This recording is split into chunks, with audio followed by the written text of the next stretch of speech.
I came to the hospital to care for my son after his motorcycle accident. Broken legs, possible paralysis. I stayed by his side for 3 days, watching him suffer while he slept, until a nurse secretly slipped a piece of paper into my hand. He's lying. Check the cameras. 2 a.m. last night. Lying. Who's lying? My son could barely move. This had to be wrong. But my mind couldn't rest after that. Something felt off. So, I checked the security footage. What I saw made me terrified beyond belief. Thank you for being here. Before I share what that security footage revealed, tell me, where are you right now and what time is it? I'm grateful to have you listening to my story tonight. The fluorescent lights in room 412 at Providence Memorial buzzed faintly in the late November night. I sat hunched in the vinyl chair beside my son's bed, every muscle in my body screaming for rest. 3 days since the call came that Julian had been in a motorcycle accident on Route 6. 3 days since they'd wheeled him into surgery with a shattered femur and pelvic fractures. I'm Thomas Eldridge, 68 years old, a retired structural engineer, a widower for 5 years now. And right now, watching my only son lying pale and broken in that hospital bed, I felt every single one of those years pressing down on me. Dad, ... Julian's voice was barely a whisper. I leaned forward immediately. I'm here, son. What do you need? Water, ... please. His face contorted in pain as he tried to shift position. The traction apparatus holding his leg looked like some medieval torture device. I held the cup to his lips, watching him sip carefully. My boy, 35 years old, but lying there with tubes and monitors. He looked as vulnerable as he had at 5. You should go home, he said weakly. Get some real sleep. I'm fine right here, Dad. You're exhausted. Monica will be back in the morning, please. Monica, his wife of 3 years. She'd been here earlier, hovering anxiously before leaving to check on their son. Leo, a good woman, I'd always thought, taking care of everything while Julian recovered. The door opened softly, and a night nurse entered. Sarah Miller, according to her badge, early 40s, competent looking, with kind but tired eyes. I'd seen her a few times over the past nights, always professional, always efficient. Time for vitals, she said quietly. Moving to check Julian's monitors, she adjusted his IV drip, checked the readouts, made notes on her tablet. All routine. But then, something changed. As she turned to leave, she paused beside my chair. Her hand reached out as if to adjust the blanket I'd draped over the armrest. Her fingers brushed mine, and suddenly, I felt something small and folded being pressed into my palm. Paper. My eyes shot up to her face. Sarah was looking straight ahead, her expression professionally neutral, but there was something in her gaze when it briefly met mine, a warning, an urgency. She turned and walked out without another word, the door clicking shut behind her. What was that about? Julian muttered drowsily, his pain medication pulling him toward sleep. Nothing, son. Just the nurse doing her job. My heart was hammering as I slowly unfolded the paper in my lap, keeping it hidden from Julian's view. The handwriting was hurried but clear. He's lying. Check the cameras. Last night, 2 a.m. The words blurred as I read them again and again. He's lying. I looked up at my son.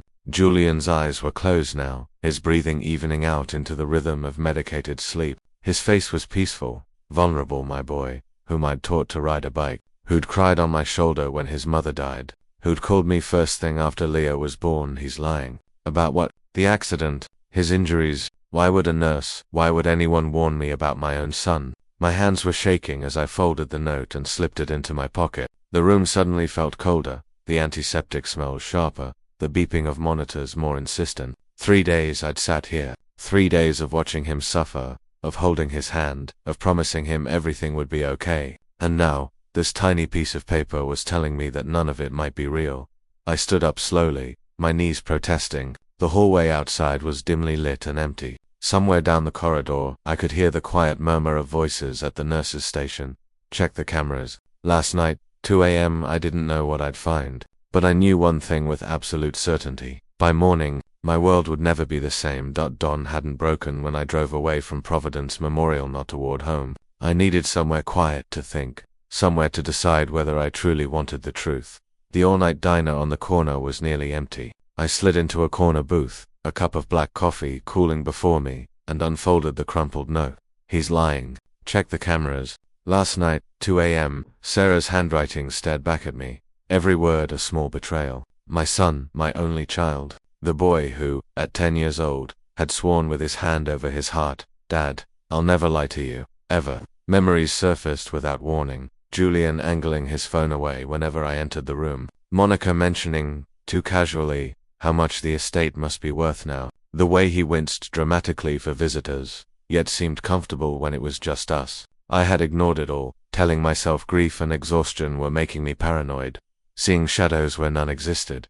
The coffee tasted like ash. I need to know. The thought came cold and certain. Whatever it costs, I need to know who my son really is. I pulled out my phone and scrolled to a name I hadn't called in years. Randall Porter. We'd worked together back in the 80s on a skyscraper project before he left engineering to become a private investigator. Christmas cards and occasional emails had kept us friendly, but this was different. He answered on the third ring. Thomas Eldridge. Been a while, Randall, I said. I need your help. There was a pause. What kind of help? It's my son, Julian. Motorcycle accident. He's in the hospital, but I think he may be lying about his injuries.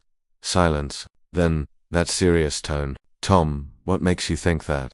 A nurse slipped me a note. Told me to check the security footage from his room. 2 a.m. Hospital cameras aren't easy to access, Randall, he said carefully. And once you see something, you can't unsee it. Are you sure? I have to know, I said, even if it destroys me. Another pause. All right, give me 2 hours. I'll get you access. Thank you. Don't thank me yet. You might regret this. The call ended. I sat there nursing cold coffee as dawn crept across the diner windows. Then I drove back to the hospital parking lot and waited in my car with my laptop balanced on my knees. Morning shift. Julian would be waking, probably calling for Monica, probably wondering where I'd gone. Dad, I'll never lie to you. 8-year-old Julian, gap-toothed and earnest, making that promise after sneaking cookies before dinner. At 8:15 my phone buzzed. Randall, link attached. Watch it alone. Call me after one click. That was all it would take. My finger hovered. My heart hammered. The parking lot was empty. No one could see me. Some truth, once known, can never be unknown. But I was already past the point of return. I stared at the dark screen, hearing my pulse in my ears, thinking of hospital halls, of trust built over decades, of how love makes liars invisible. I wished briefly to turn the engine on and drive away forever, but the engine stayed silent, waiting for me to choose truth over fear. I clicked the link. The screen flickered, then showed a grainy overhead view of room 412. The timestamp read 2:01 a.m. My hand shook as I moved toward play.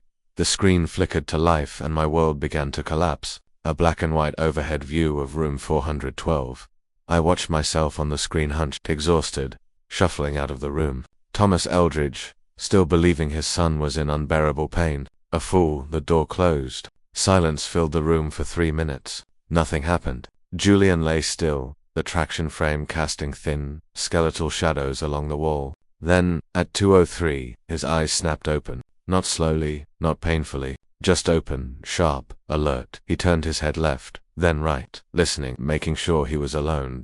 At 2:05, he sat up. No groan, no hesitation. He pushed himself upright, smoothly, easily, like a man who had never been injured. Both legs, the supposedly paralyzed left and the shattered right femur, swung over the side of the bed. No shaking, no weakness. My hands went numb on the steering wheel. He reached beneath his pillow and pulled out his phone. At 2:07, he scrolled, his face relaxed, even smiling the smile of someone comfortable, not the face of a man in agony. At 2:08, the door opened. Monica slipped inside, glancing back before closing it. She carried a large paper bag, fast food. Even in grainy footage, I could see the grease stains. At 2:10, she handed him the bag. He opened it, burger, fries, soda, and ate. Not carefully, not gingerly. He ate like a healthy 35-year-old man. They talked while he chewed, mouths moving silently, sharing smiles. My chest tightened like a fist closing around my heart. At 2:12, Julian laughed. He threw his head back, carefree.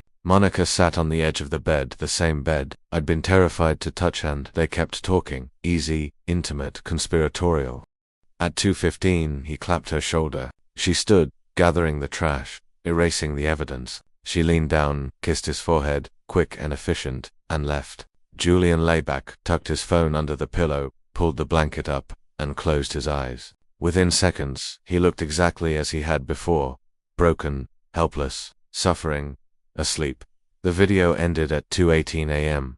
I stared at the black screen, my reflection faint and hollow. I looked ancient. He can walk. The thought came cold and factual, but my body rejected it. My hand shook. My breath came shallow. I wanted to scream, to smash the windshield, but only silence came. The suffocating quiet of betrayal. All those hours sitting by his bed, holding his hand while he pretended to suffer, listening to him beg me not to leave. Dad, I'm scared. What if I never walk again? Lies every word. I closed the laptop slowly. Outside, the parking lot filled with morning staff and visitors. People living ordinary lives, unaware that inside this car, a father had just lost his son. Why? The question echoed where my heart used to be. Why lie? Why put me through days of agony, neglecting my own health, my sleep, my grief? Monica kept mentioning how the house must be worth so much now. The memory surfaced like a body breaking water. My house, the Victorian on Benefit Street, paid off in my name. The pieces locked together with sickening clarity. Julian at 10. Dad, I'll never lie to you. Julian at 35. A stranger wearing my son's face. The video was over, but the images burned on. I didn't know why yet, but I was going to find out. I drove home in absolute silence. No radio, no music, no thoughts. Only the engine's hum and my heartbeat pounding in my ears. When the car stopped before the old Victorian, the house Maria and I had built over 40 years, a cold clarity struck me. This is what my son wants to take from me. I walked through the front gate. Maria's rose garden bloomed along the path, yellow and pink petals glowing in the afternoon light. She planted those roses the year Julian was born. Inside, the living room smelled of old wood and lemon polish. Our wedding photo hung above the fireplace, two young people who believed in forever, 40 years of memories. And my son wanted to sell it all. I opened my laptop and changed every password, bank accounts, investments, email. Then I pulled the property deed from the cabinet and locked it in the safe. I called the bank. This is Thomas Eldridge. Account 4729. Freeze any large transactions. No checks over $5,000 without my direct in-person approval.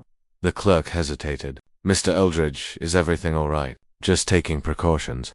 If he wants this house, he'll have to go through my dead body first. The doorbell rang. Through the window, I saw Miriam Foster, 67, widowed Mara's closest friend, holding a plastic container. Thomas, she said softly, I made lemon bars. Thought you might need something sweet. That's kind of you, I replied. She studied my face. You look different. Is something wrong? Family matters. Julian ... Is he all right? He's doing better than I thought.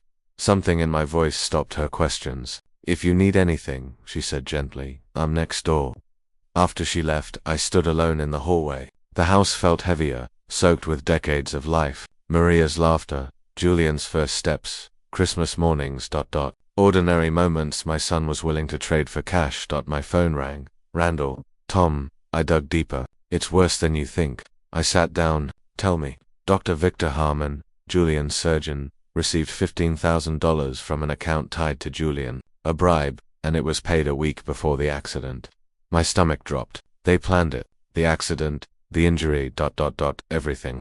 I struggled to breathe. I accessed the MRI records. Randall continued. No spinal damage. None. But Harmon reported severe compression requiring immediate surgery. $275,000. A fake diagnosis, completely fabricated. And there's more. Julian owes $180,000 from a failed real estate deal. Creditors are closing in. The house. The buyer Monica mentioned is a broker and Julian's friend. They plan to buy your house for $450,000, flip it, and split the profit. I closed my eyes. The truth locked together with sickening precision. My son bribed a doctor, staged an accident, faked paralysis, and manipulated me into selling my home below value to cover his debts. I walked to the small table where Maria's photo rested. Our wedding day, her hopeful smile. I failed you, I whispered. Then I heard her voice in memory. You're stronger than you think. Don't let anyone take what's ours.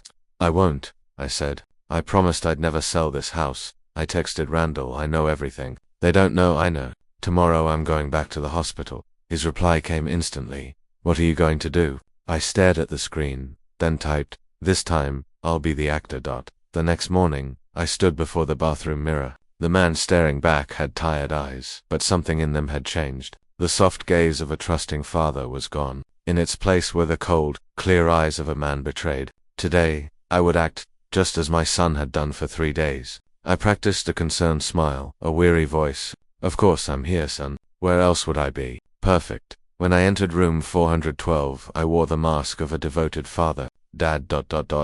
Julian's voice trembled weakly. You came back, of course, son. I sat beside the bed and took his hand. His skin was warm, real. Everything else about him was a lie. How could I not be here? I didn't sleep, he said softly. The pain is unbearable. Even the medication barely helps. My stomach twisted, but my face showed only sympathy. I'm so sorry you're suffering. Inside I was ice. The door opened. Monica walked in carrying a thermal container, her smile bright and gentle. Dad, I brought bone broth for you and Julian. She poured 2 bowls. I accepted one and took a sip. It tasted like swallowing glass. You look exhausted, she said. Did you sleep at all? Not much. I was worried about Julian. Please don't worry. He's going to be fine. Her eyes flicked to Julian for a brief, calculated second. I noticed. I said nothing. Monica folded her hands in her lap, her expression shifting to reluctant concern. The performance began. Dad, I need to talk to you about finances. I looked up, feigning confusion. What about them? The surgery. It's $275,000. I spoke to the insurance company, but she paused. They denied the claim. What? They say Julian had a pre-existing back injury he didn't disclose. They won't cover the cost. I let shock cross my face. Then how are we supposed to pay for it? Monica hesitated. Perfectly timed. I have an idea, but I'm afraid to suggest it. Go on. A friend of mine is a real estate broker. She has a buyer interested in a house on Benefit Street. If you sold your home, we could pay for the surgery immediately. I stared at her. I let the silence stretch. Sell the house. That's the home Maria and I built. 40 years, I know, she said gently. But this is Julian's future. Between a house and your son's ability to walk, what would you choose? Julian's voice broke, thick with tears. Dad, I don't want you to lose your home because of me. He paused, then whispered, but I don't want to spend my life in a wheelchair. Please. I'm scared. I looked at him, my son, crying on cue like a seasoned actor. Inside, I wanted to scream. Outside, I squeezed his hand. Let me think about it, I said. This is a big decision. Monica nodded, relief flashing across her face. Please don't wait too long. The surgery has to happen within 2 weeks. I stood. I'll go home and consider it. In the hallway, Sarah passed with a medication cart and stopped. You saw it, she whispered.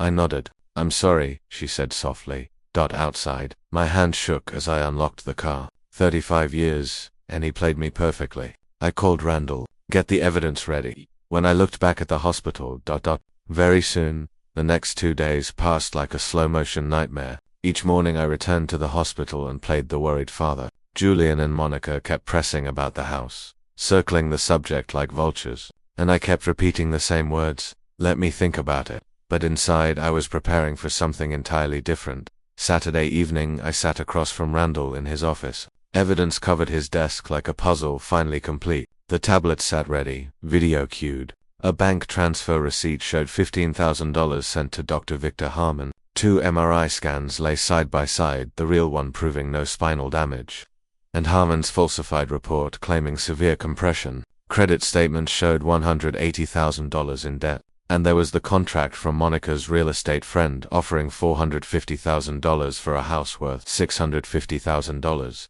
Randall tapped the documents. This is enough to go to the police right now. Not yet, I said evenly. I need to hear him admit it to my face. Tom, that's going to hurt, I know. I met his gaze. But I need closure. I need to look my son in the eye and hear the truth from his own mouth. Randall studied me for a long moment, then nodded. All right, we'll do it your way. Back home, I made 3 phone calls. First, Miriam. I need you at the hospital tomorrow morning as a witness. A witness to what? You'll understand when you get there. Please, Miriam. She was quiet, then gentle. I'll be there. Second, Vincent, my old friend from the engineering firm, the one who stood beside me at Maria's funeral. I need you tomorrow. Providence Memorial. Novium. What's going on, Tom? I'm afraid I won't keep my composure, I admitted. I need someone there. I'll be there, he said without hesitation. Third, Curtis, the hospital security guard I'd gotten to know. There may be some tension in room 412 tomorrow. I'll stay nearby, Mr. Eldridge. After the calls, I stood before Maria's photo on the mantel. Our wedding day. She wore a simple white dress. I wore my father's old suit. We had been so young, so certain of the future. I failed you, I whispered. I tried to raise our son with honesty and integrity. Somewhere I went wrong. Through the window I could see her rose garden, bushes heavy with late autumn blooms. Tomorrow I'll protect this house, I said softly. For you. For us. I went to bed but didn't sleep. I lay staring at the ceiling as shadows moved across the plaster. Memories came without mercy. Julian at 5, wobbling on his first bike while I ran beside him. Julian at 22, graduating college as I clapped in the front row. Julian at 30, shaking my hand on his wedding day, tears in his eyes. 35 years. And tomorrow it would end at around 3 a.m. I gave up on sleep.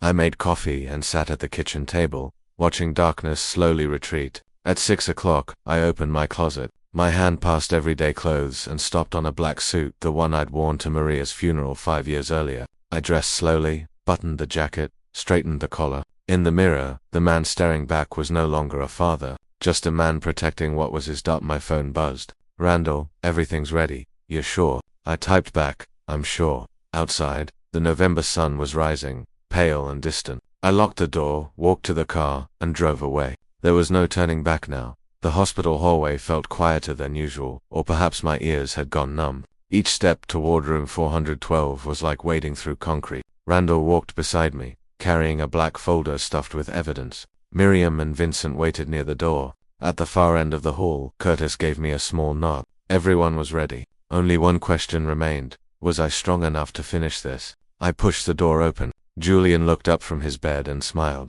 Dad, you're here early. And dressed up. What's the occasion? Monica stood beside him, arranging flowers. Dad, we weren't expecting you. Until I didn't smile. I walked in. Randall followed. Miriam and Vincent stepped into the doorway behind us, filling the frame. Julian's smile faltered, his eyes flicking between the faces in the room. Dad, what's going on? My voice was calm, flat. You're asking what's going on? That's a good question. Monica's hands froze on the flowers. Dad, have you made a decision about the house? I have. I stepped closer to the bed. But before I tell you, I want to show you something. Randall placed the tablet on the rolling tray beside Julian. Julian stared at it, his face paling. What is that? This, I said, tapping the screen, is the truth. I pressed play. Black and white security footage filled the screen. The timestamp glowed. 2:03 a.m. Julian sat up in bed. No pain, no hesitation. He swung both legs over the side, stood, walked. Monica entered, carrying a paper. Bagburger, fries. Julian ate, smiled, laughed of it while I believed he was paralyzed. The room went silent except for the hum of machines and the soft beeping of monitors. No one moved, no one spoke. The video ended. Julian's face turned white. Sweat beaded on his forehead. His mouth opened, but no words came. He looked at me, then at Monica, then back at the frozen screen. Monica cracked first. Where did you get that? Her voice was shrill. She stepped back, hands shaking. I turned to her slowly. Where do you think? That's not, Dad, you don't understand. I understand perfectly. My voice was ice. That's my son at 2 o'clock in the morning, after I went home exhausted from 3 days of caring for him. I pointed at the tablet. He sat up, he walked, he laughed. While I believed he might never walk again, Julian finally spoke, his voice weak. Dad, I can explain. He wouldn't meet my eyes. That was just one time. The medication. Explain what, Julian? My voice cracked like a whip. Explain how you walked while telling me you were paralyzed. Explain how you ate burgers while I spoon-fed you soup. Explain. He flinched, said nothing. Monica tried again. Dad, I'm sorry. Julian said. He told told you what? I turned on her. That I was old. Easy to fool. No, we needed me to sell my house, I said coldly, to cover his gambling debts. Monica froze, her face drained of color. You know about that. I know everything. The door opened. Dr. Victor Harmon stepped inside, clipboard in hand. Good morning, Mr. Eldridge. I'm here to check. He stopped. His eyes landed on the tablet. The faces, the silence, the color left his face. I turned toward him. Dr. Harmon, perfect timing. He stood frozen. Randall opened the folder. 2 MRI reports lay inside. I held them up. One is real, one is fake. The air vanished from the room. I looked at my son, his wife, and the doctor. My voice was quiet. Final, the game is over. 2 Mr. MRI scans lay on the table. One real, one fake. The difference was unmistakable. I pointed to the first image. This is my son's original MRI, taken November 18th. I said calmly, no spinal injury. None at all. Then I lifted the second report. Dr. Harmon's diagnosis: severe lumbar spinal compression. Immediate surgery required. Estimated cost: $275,000. I looked directly at him. These two documents do not match. Dr. Harmon's face drained of color. Mr. Eldridge, I can explain. I placed the bank transfer receipt beside the reports. King Z dollaries, $15,000, I said. Transferred from Julian's account to yours on November 10th. 1 week before the accident. The doctor's mouth opened, but no words followed. Sarah stepped forward, her voice steady. I reviewed the original MRI myself. There was no spinal damage. Dr. Harmon stood frozen, exposed. Julian broke. He covered his face and sobbed. Dad, I'm sorry. I owed so much money. I didn't know what else to do. I didn't have any other choice. You had a choice, Julian. My voice cut through his crying like a blade. You could have asked me for help. You could have told me the truth, but you chose to lie. You wouldn't have given me the money. He cried. You would have said I was irresponsible. You would have lectured me. So you decided to steal. The words burst out of me. To steal my house. The home your mother and I built over 40 years. Julian collapsed inward, unable to answer. I inhaled shakily. 35 years, I said. I raised you, changed your diapers, taught you to ride a bike, walked you to your first day of school. My voice cracked. I thought you were my pride. But today I realize. I looked at him fully. I don't have a son anymore. Dad, please. Julian reached toward me. I'm still your son. Don't leave me. I turned away. You left me first. When you chose deception. When you looked at me, exhausted and broken, and thought I was easy to fool. I walked toward the door. You left me a long time ago. I didn't turn back. Goodbye, Julian. In the hallway, my legs nearly gave out. Miriam steadied me. Vincent gripped my shoulder. You all right? He asked. I stared at the floor. I don't have a son anymore. Curtis approached. Mr. Eldridge, the police just arrived. Let them handle it. 2 weeks passed in a blur. Dr. Harmon was suspended and investigated for medical fraud. Julian was questioned for attempted fraud and insurance deception. Monica disappeared. My house remained mine. I never visited Julian. Letters came every day. Apologies, please. I didn't open them. A month later, December settled over Providence. Snow covered the rose garden outside my window. Another envelope sat on the table. Julian's handwriting. Hospital return address. I stared at it. Miriam invited me to Christmas dinner. Vincent called. Curtis brought coffee. My grandson, Leo, sent a drawing that I taped to the fridge. Life moved forward, slowly, painfully. I picked up the envelope, felt its weight, then set it down unopened. I had nothing left to say. Outside, snow fell quietly, covering everything in white. The house was silent, but not empty. Winter had come to Providence, and I was still here, learning to live with the choice I had made. Miriam sat beside me, sipping hot tea. Vincent called to invite me to Christmas dinner, and Leo, my 9-year-old grandson, still visited every weekend. I realized something important. I wasn't alone. Miriam set her cup down gently. You seem different, she said. Lighter. I'm learning to let go. She smiled. Maria would be proud of you. I looked at Maria's photo on the mantel. I hope so. Saturday afternoon, Monica, Julian's ex-wife, dropped Leo off. He misses you, she said quietly. I knelt to Leo's height. Want to go to the park? Yes. At the park, we walked along frozen paths.